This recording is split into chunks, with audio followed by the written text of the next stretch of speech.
For the repair of the Alfa Laval EPC50 OP front module, the following procedures were necessary. Replacement of various electronic components and general cleanup of the unit. For testing, we use 24-volt DC power supply. As soon as we turn it on, the unit responds, and the screen lights up.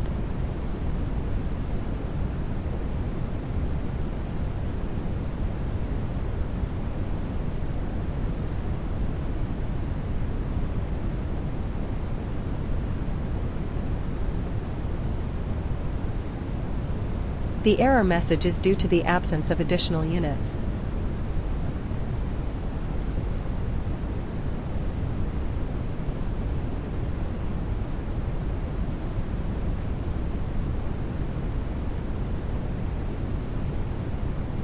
It is now clear that the OP front module is working successfully and is ready to be delivered to the client.